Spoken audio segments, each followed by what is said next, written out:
All right, so we are talking about public opinion. Chapter 4 is a pretty quick one, but very interesting nevertheless. So chapter 4 is about time and attention. And it begins with this. Naturally, it is possible to make a rough estimate only of the amount of attention people give each day to informing themselves about public affairs. Yet it is interesting that 3 estimates that I have examined agree tolerably well, though they were made at different times in different places and by different methods. And so then he goes into breaking down this process. One was a questionnaire sent to men and women, college students in New York, and between 70 and 75% of all those who replied to either inquiry thought they spent a quarter of an hour a day, 15 minutes, reading newspapers. Only 4% of the Chicago group, another group of surveys, guessed at less than this, and 25% guessed at more. Among the New Yorkers, a little over 8% figured their newspaper reading at less than 15 minutes, and 17 and a half at more.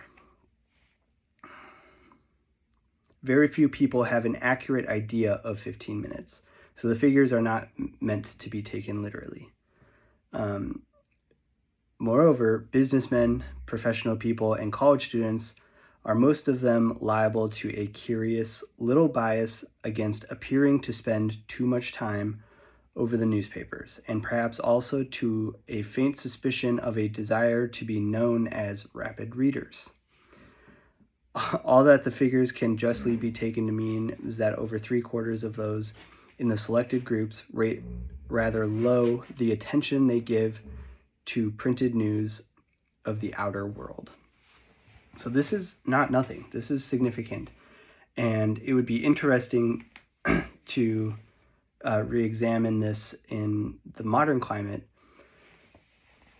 And I would honestly, so the irony here being kind of that intellectual, anti-intellectual spirit of like not wanting to be perceived as someone who gives too much attention to the news or who reads too rapidly or reads too much, right?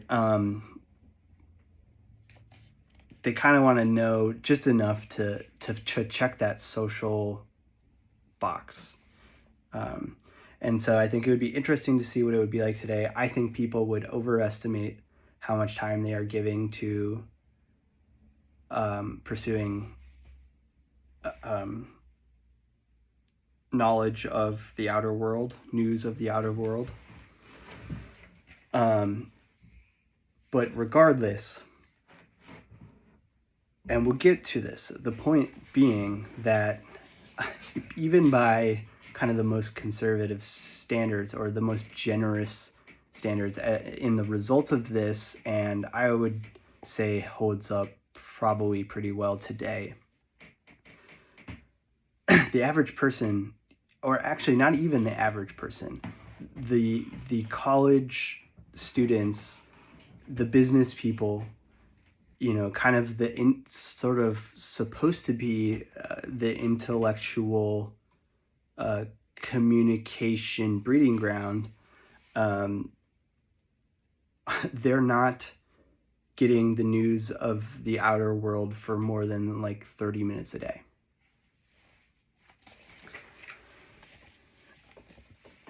So I'll come back to that and talk about some more thoughts, but let's just get into some of the details here, capture some of that.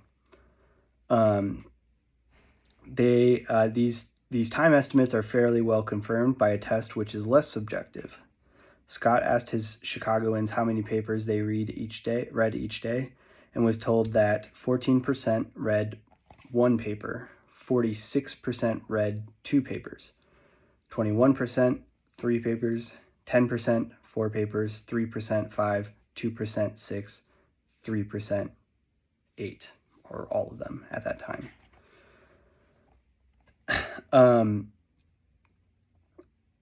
And that's interesting. Then what happens next? They broke down, they asked the students to name the 5 features which interest them the most. Just under 20% voted for general news, under 15 for editorials, under 12 for politics, a little over 8 for finance, and not 2 years after the armistice, a little over 6%. Just 6% for foreign news after World War I. That's mind-blowing to me. That's kind of crazy. And I will branch off, and this is part of this bigger thing that I want to drive home. Like 6% people interested in foreign affairs only 2 years removed from the First World War. Obviously, we have the hindsight of knowing what World War II would bring, or that World War II was on the horizon. But having a higher priority in foreign affairs and a more educated public on that might have, I don't know, all you can do is speculate right now, but it might have been a different, maybe we would have responded quicker. Maybe we would have been able to prevent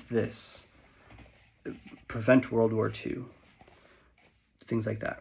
So I'll come back. There's some more that's going to be added to that. And